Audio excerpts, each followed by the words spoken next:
Hi everyone, अस्सलाम वालेकुम। The fundamental units of life में एमसीक्यूज देखेंगे और उसके साथ साथ एक्सप्लेनेशन भी देखेंगे। और ये रोमन उर्दू में लिखी हूँ क्योंकि उर्दू फ्यू मेंबर्स को नहीं आ रहा और इंग्लिश थोड़े मेंबर्स को नहीं आ रहा।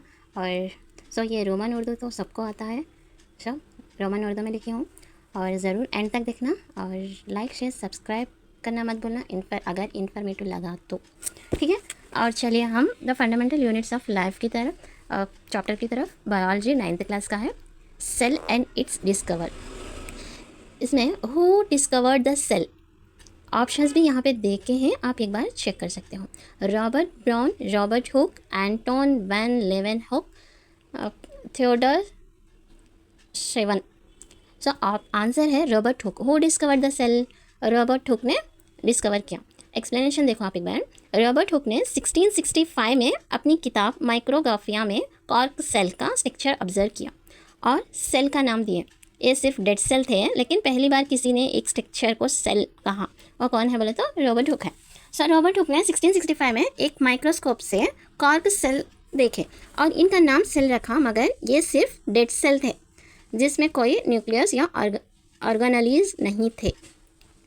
ओके, रॉबर्ट हुक ने 1665 में डेड सेल को देखा, उनके माइक्रोग्राफिया में कॉर्क सेल का स्ट्रक्चर ऑब्जर्व किया है, उसको एक नाम दिए हैं, वो सेल है। ये सिर्फ डेड सेल था। वो डेड सेल का कौन डिस्कवर किया है तो रॉबर्ट हुक ने। कब? 1665 में। नेक्स्ट, फर्स्ट लिविंग सेल किस साइंटिस्ट ने देखा था? यहाँ तो डेड सेल को रॉबर्ट हुक ने 1665 में देखे हैं। अब फर्स्ट लिविंग सेल को कौन देखे? फर्स्ट लिविंग सेल किस साइंटिस्ट ने देखे बोले तो लेवेनहुक, एंटोन वैन लेवेनहुक ने देखे। सो ऑप्शन बी है आंसर।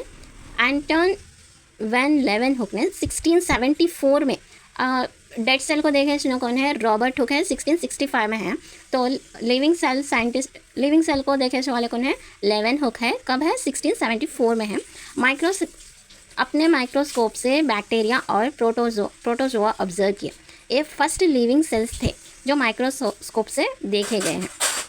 लेवेनहुक ने अपने खुद बनाई हुई माइक्रोस्कोप से पानी और ह्यूमन सैलिवा का सैंपल देखा, जिसमें छोटे छोटे बैक्टीरिया प्रोटोजो नज़र आए। ये पहली बार किसी ने जिंदा सेल देखा। पहली बार कौन है जिंदा सेल देखे? सो एंटोन लेवेनहुक। डेड सेल देखे सुनो रॉबर्ट हुक है। रॉबर्ट हुक कब देखे? 1665 में देखे। और लेवेनहुक कब देखे? 1674 में देखे। नेक्स्ट वन, सेल थ्योरी में आ जाके। सेल थ्योरी किस साइंटिस्ट ने दी थी? शेल्डन एंड शेवन ने दिए। सेल थ्योरी को कौन साइंटिस्ट ने दिए बोले तो शेल्डन एंड शेवन ने दिया। शेल्डन है ना प्लांट्स के ऊपर और शेवन है ना एनिमल्स ने 1838 से 1839 में सेल थ्योरी प्रपोज की। कब? 1838 टू 1839 में सेल थ्योरी प्रपोज की, जो ये कहते हैं हर लिविंग ऑर्गेनिज्म सेल से बना है। हर लिविंग ऑर्गेनिज्म कैसा है? सेल से बना है बोले। और सेकंड क्या है? सेल लाइफ का स्ट्रक्चर एंड फंक्शनल यूनिट है बोल के भी कौन बोले? शेल्डन एंड शेवन बोले।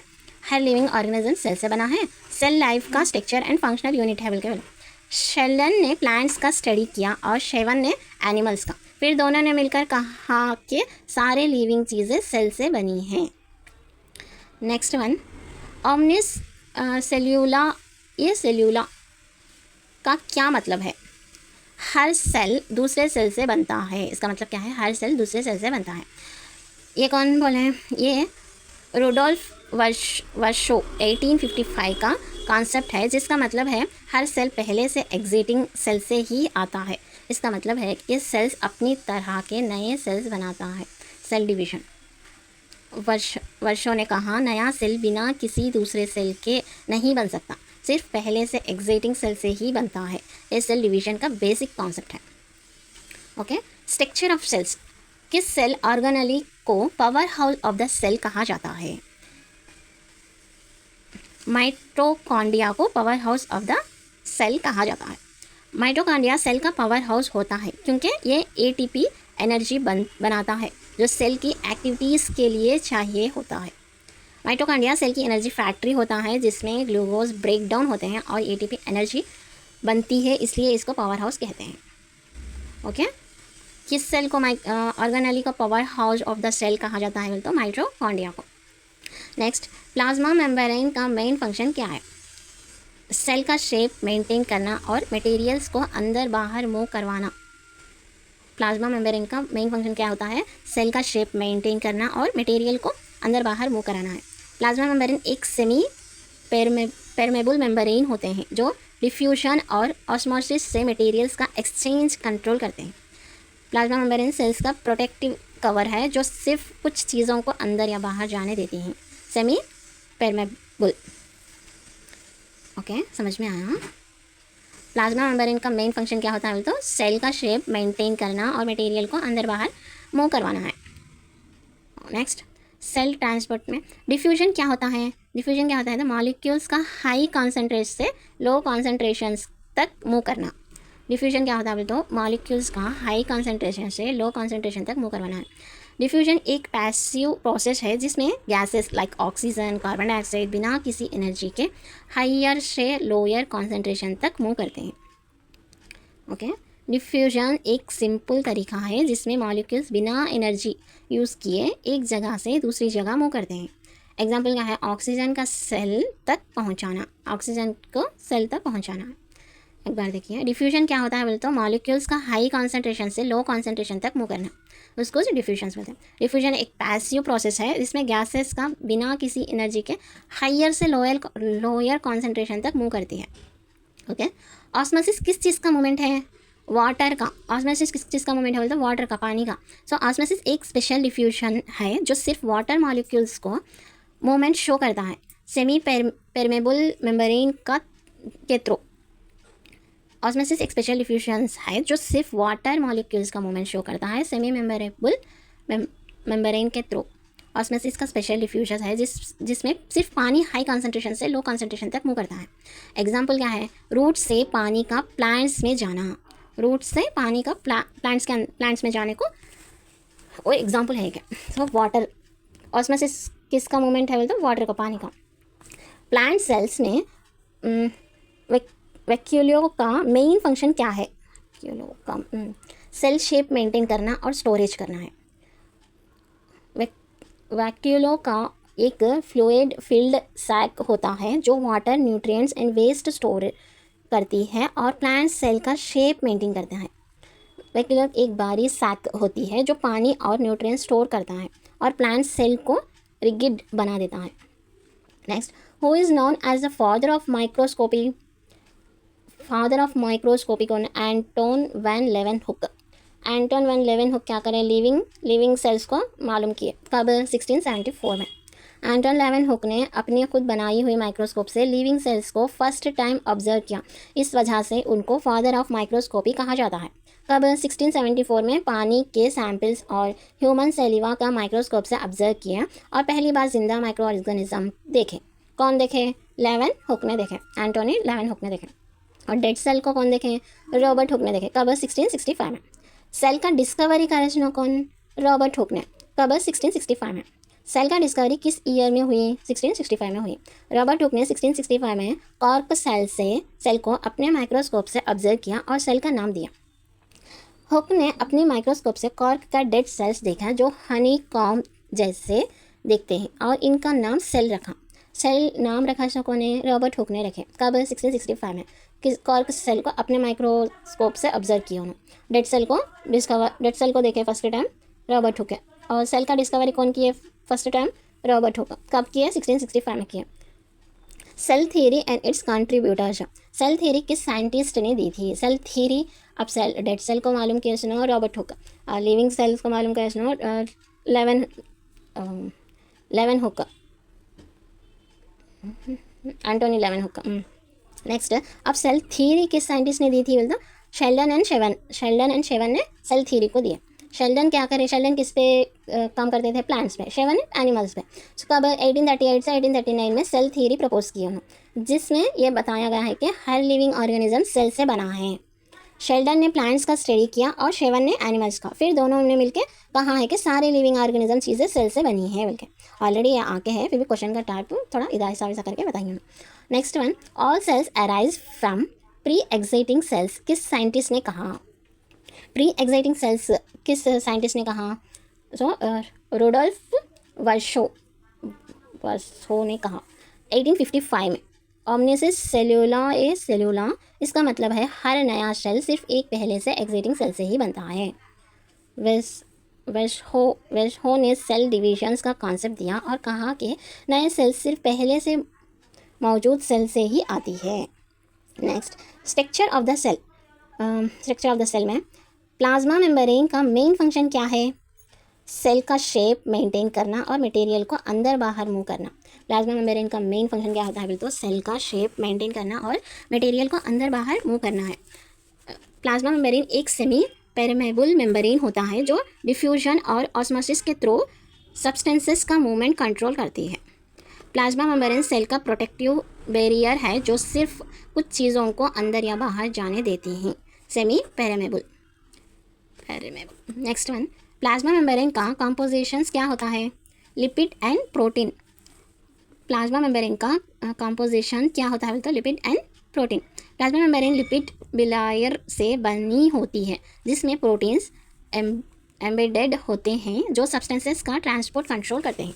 प्लाज्मा मेम्ब्रेन 2 लेयर्स लिपिड्स की होती है और इसमें प्रोटीन्स होते हैं जो ट्रांसपोर्ट और रिकॉग्नाइजेशंस के लिए ज़रूरी है।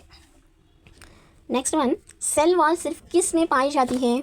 बैक्टीरिया एंड प्लांट्स में। Plant cells and bacteria cells में सेल वॉल होती है जो सेल को एक्स्ट्रा सपोर्ट एंड प्रोटेक्शन देती है। सेल वॉल सिर्फ प्लांट्स, फंगी और बैक्टीरियाज में होती हैं। ये सेल को स्ट्रॉन्ग एंड रिगिड बनाती है। सेल वॉल सिर्फ किस में पाई जाती है? तो बैक्टीरियाज एंड प्लांट्स में। प्लांट सेल और बैक्टीरिया सेल्स में सेल वॉल होते हैं जो सेल को एक्स्ट्रा सपोर्ट और प्रोटेक्शन देते हैं। Okay, cell organelles and their functions. Power house of the cell किसे कहा जाता है? माइटोकॉन्ड्रिया को power house of the cell कहा जाता है। माइटोकॉन्ड्रिया एटीपी एनर्जी बनाता है, इस वजह से इसे power house of the cell कहते हैं। माइटोकॉन्ड्रिया सेल की एनर्जी फैक्ट्री होती है। माइटोकॉन्ड्रिया क्या होता है? सेल की एनर्जी और फैक्ट्री होता है जिसमें क्या है, ग्लूकोज का ब्रेकडाउन होता है और एनर्जी बनती है। Next, suicide bags of the cell किसे कहते हैं? लाइसोसोम्स को सुसाइड्स ऑफ द बैग्स कहते हैं। लाइसोसोम डाइजेस्टिव एंजाइम्स से भरे होते हैं जो waste materials and dead cells parts को ब्रेक कर देते हैं। अगर लाइसोसोम्स ब्रस्ट हो जाए तो पूरे सेल डाइजेस्ट हो सकते हैं, इसलिए इसे सुसाइड बैग कहते हैं। लाइसोसोम सेल्स के अंदर गार्बेज डिस्पोजल सिस्टम जैसे काम करते हैं। ये डेड सेल्स और वेस्ट को तोड़कर रिसाइकिल करते हैं। रिसाइकिल करने वाला कौन सा? Lysosomes. Lysosomes suicide bags of the cell किसे कहते हैं? बोल तो लाइसोसोम्स के कहते हैं। Okay, brain of the cell किसे कहते हैं? न्यूक्लियस को ब्रेन ऑफ द सेल कहते हैं। न्यूक्लियस सेल का कंट्रोल सेंटर होता है जो जीन्स डीएनए स्टोर करता है और सेल का फंक्शंस को रेगुलेट करता है। न्यूक्लियस सेल का मेन बॉस है जो डीएनए स्टोर करता है और बताता है कि सेल को क्या करना है। Okay, endoplasmic reticulum ER, endoplasmic reticulum.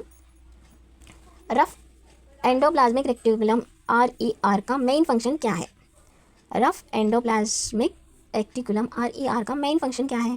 Protein synthesis है। सो एक्सप्लेनेशन क्या है? देखो, RER पर रिबोसोम्स अटैच होते हैं जो प्रोटीन्स का सिंथेसिस करते हैं। ये प्रोटीन्स फिर गोल्गी एपैरेटस में भेजे जाते हैं ताकि प्रोसेस हो सके। RER का काम प्रोटीन बनाना है जो सेल के अंदर और बाहर दोनों यूज़ होते हैं। RER का काम क्या है? प्रोटीन्स को बनाना है और सेल के अंदर और बाहर दोनों में भी यूज़ होते हैं। स्मूथ एंडोप्लाज्मिक रेक्टिकुलम SER का काम क्या होता है? स्मूथ एंडोप्लाज्मिक रेक्टिकुलम SER का काम लिपिड एंड स्टेरॉइड है। SER का प्रोटीन सिंथेसिस से कोई ताल्लुक नहीं होता। इसका काम लिपिड्स, फैटी एसिड, स्टेरॉइड्स और हार्मोन्स बनाना है। SER डिटॉक्सिफिकेशन में भी मदद करता है जिससे लिवर सेल्स में ड्रग्स और अल्कोहल का डिटॉक्सिफिकेशन। ओके, गोल्गी एपैरेटस का मेन फंक्शन क्या है? प्रोटीन एंड लिपिड है।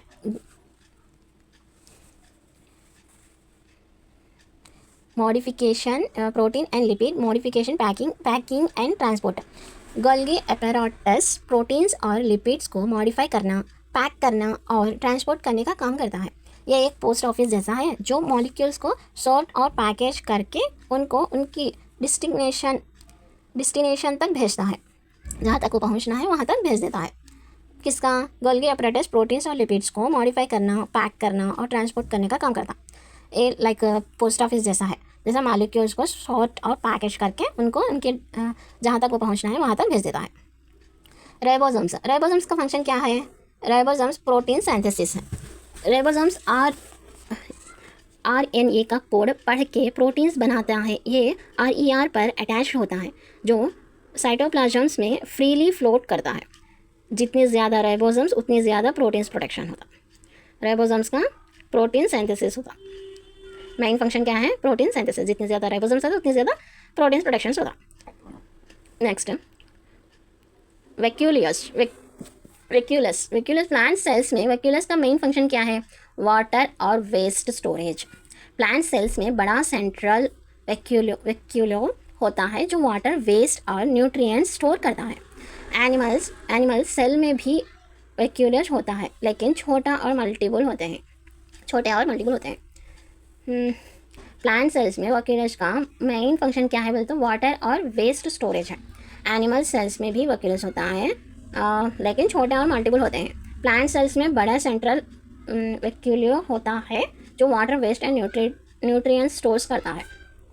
नेक्स्ट माइटोकॉन्ड्रिया का मेन फंक्शन क्या है? एनर्जी प्रोडक्शन है। माइटोकॉन्ड्रिया सेल के अंदर ग्लूकोज के ब्रेक डाउन करके ATP एनर्जी बनाता है, जिससे सेल का हर एक फंक्शन के लिए यूज़ किया जाता है। ये एक जदीन ऑर्गेनेली है जिसमें खुद का DNA होता है। इस वजह से ये अपने रिप्लिकेशन भी कर सकता है। माइटोकॉन्ड्रिया का मेन फंक्शन क्या है बोले तो एनर्जी प्रोडक्शन है।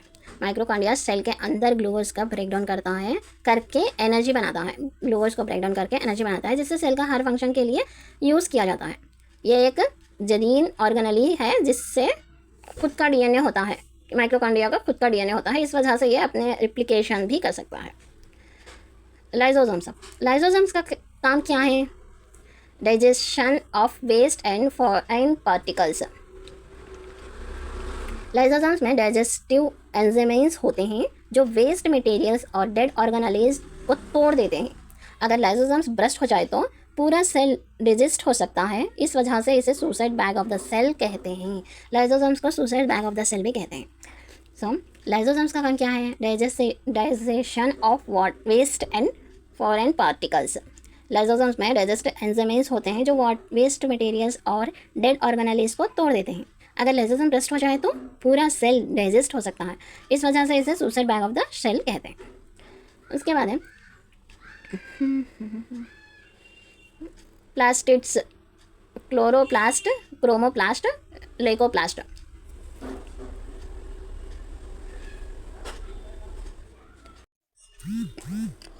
Plastids, chloroplast, chromoplast, leucoplast. Chloroplast का फंक्शन क्या है? फोटोसिंथेसिस है। तो क्लोरोप्लास्ट में क्लोरोफिल पिगमेंट होता है जो सनलाइट को ऑब्जर्व करता है और फोटोसिंथेसिस के जरिए ग्लूकोज बनाता है। सिर्फ प्लांट सेल्स और एल्गी में क्लोरोप्लास्ट होता है, एनिमल सेल्स में नहीं होता। Next one, difference between plants and animal cells. किस ऑर्गेनेली सिर्फ प्लांट सेल्स में होते हैं? क्लोरोप्लास्ट में होते हैं। क्लोरोप्लास्ट सिर्फ प्लांट्स और एल्गी में होता है जो फोटोसिंथेसिस करता है। एनिमल सेल्स में क्लोरोप्लास्ट नहीं होता, इस वजह से वो अपना खुद फूड नहीं बना सकते। प्लांट्स क्या है? खुद फूड बना सकते हैं, लेकिन एनिमल्स फूड को नहीं बना सकते, खुद नहीं बना सकते। Okay, cell division, mitosis and meiosis. Mitosis का मेन फंक्शन क्या है? Growth and repair. मिटोसिस एक ऐसा प्रोसेस है जिसमें एक पेरेंट सेल से 2 आइडेंटिकल डॉटर सेल्स बनते हैं जो ग्रोथ और टिश्यू रिपेयर में मदद करते हैं। माइटोसिस हर नॉर्मल बॉडी सेल में होता है, सिर्फ रिप्रोडक्टिव सेल में नहीं। ओके, माइटोसिस का मेन फंक्शन क्या है? ग्रोथ एंड रिपेयर है। मेयोसिस का फंक्शन क्या है? गैमेटीज, स्पर्म एंड एग का फॉर्मेशन। मेयोसिस रिप्रोडक्टिव सेल्स में होता है जिसमें एक पेरेंट सेल से 4 हैप्लॉइड सेल्स बनते हैं जो स्पर्म या एग बनाते हैं। यह जेनेटिक वेरिएशन का कॉज बनता है, इस वजह से हर इंसान अपने पेरेंट्स से डिफरेंट होता है। Okay, cell the fundamental units of life. Cell थी मतलब वही है, क्वेश्चंस रिपीट हुए शायद। सेल थ्योरी किसने प्रपोज की थी? शेल्डन एंड शेवन ने प्रपोज किए। कब? 1838 to 1839 में किए। और शेल्डन है ना प्लांट्स में और शेवन है ना एनिमल्स में स्टडी करे। और हर लिविंग ऑर्गेनिज्म सेल से बनता है बोल के बोले, और सेल लाइफ के basic structure and function unit है बोल के भी शेल्डन एंड शेवन बोले। और उसके बाद लेटर उसके बाद क्या हुआ?